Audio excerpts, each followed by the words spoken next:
Hello again, IB Psychology students. Here is the Psychology Sorted starter for the topic of thinking and decision making.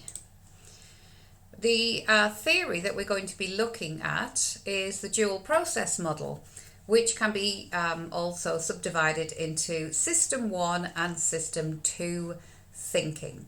So this is all about how we think, how we reason, and how we come to decisions based on either System 1 or System 2.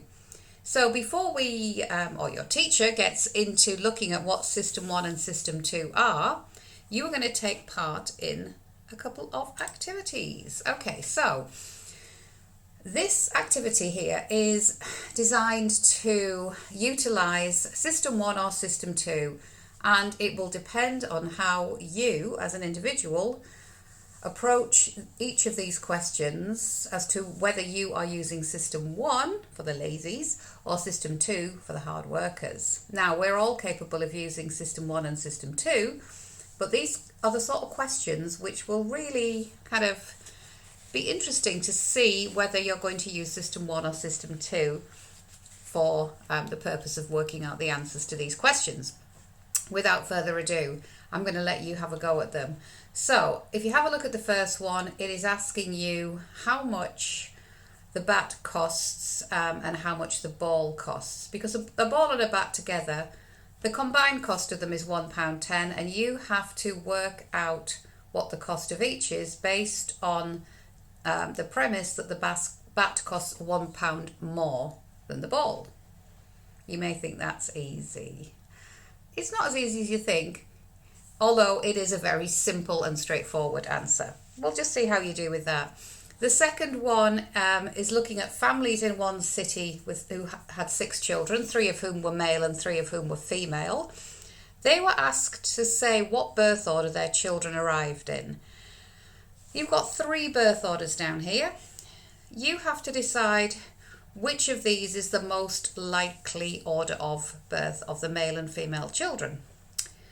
And the third question is simply, is the letter K more likely to appear as the first letter of a word or the third letter? So your teacher will pause this presentation here while you work all of these out.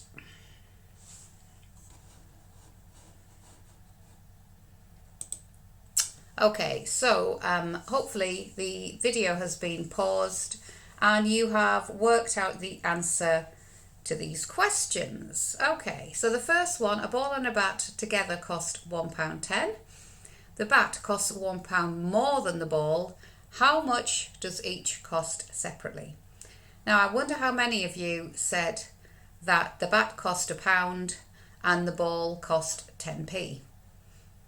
It's a tempting answer to go to because you look at the £1 10p as the total cost, and it seems to make sense that the bat costs £1 and the ball costs 10p. But look at the wording here.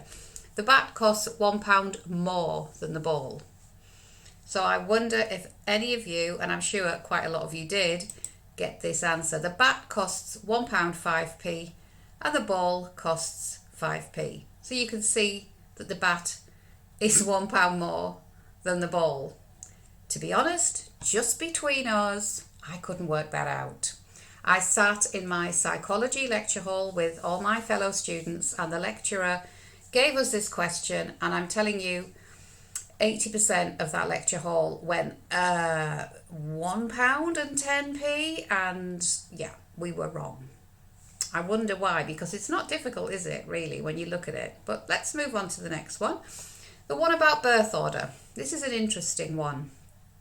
When I do this with my students in class, what they will often say is, well, it's definitely not the first one. It's definitely not 3 males followed by 3 females. It's got to be one of the other 2, probably the second one. And I say, well, why is the second one more likely? And they say, because it looks more random. That's the interesting point here, isn't it, people? The nature of randomness, the true nature of randomness is that any of these birth orders are equally likely. You're looking at the first one thinking, nah, that's too neat.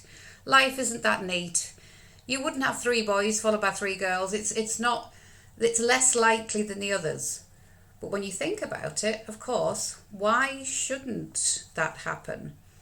That birth order could happen for every single woman in the world who has 6 children. I mean, it could. Why shouldn't it? Biological factors aside, in terms of probability, why shouldn't that happen? They're all equally as likely because any of these birth orders is possible because the birth of one child is not dependent on the birth of the previous child. So if you've had a boy here, that doesn't mean you're more likely or less likely to have a boy second time over here. And if you've had a boy here, it doesn't mean that, oh, well, you probably will have a boy or you're definitely going to have a girl next. Because they're all independent events. It's like the roll of a roulette wheel. Every roll of the roulette wheel is an independent event. So without getting into the mathematics of it, because some of you math students will be saying, aha, but probability is blah, blah. Yeah, I know all that. But if you roll the roulette wheel forever, for the rest of eternity, you could keep getting, let's say, red 20 forever, till the end of time. Because each roll of the roulette wheel is an independent event. And yeah, there's probably physics and maths and things involved that I don't understand. But if you just look at the true nature of randomness, you could, okay? So what about this one? Is the letter K more likely to appear as the first letter of a word or the third letter? Well, this one you've got 50% chance of being right, haven't you? And I must admit that I and a lot of my fellow psychology students, when our lecturer asked us this question, said the first letter of a word. And guess what? Do you want to guess if we were right or wrong? Yep, we were wrong. K occurs in the English language, not any other languages, as more as the third letter in a word than the first. But it's a bit harder to think of words where K is the third letter. It requires greater cognitive effort. It's easier just to think of words that begin with K. K is a weird letter as well, isn't it? Let's face it. It's not like a lot of other letters that come up much more in our vocabulary if you are a native English speaker. So yeah, it's the third letter much more. And yeah, I did feel a little bit like Homer Simpson when I was trying to work these out. The thing is, none of these are impossibly difficult questions. You know, I mean, if I went in and sat physics IB, I would be looking like Homer Simpson throughout the exam. I wouldn't have a chance. But I should be able to do all these. And why can't I do them? Well, because I just can't be bothered. Because I'm using System 1, right? So if you got all 3 correct, congrats. You are a fully fledged user of System 2 thinking.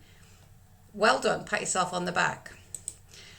If you got 2 correct, you are well on the way to being a System 2 thinker. Yeah, nice, well done. 1 correct.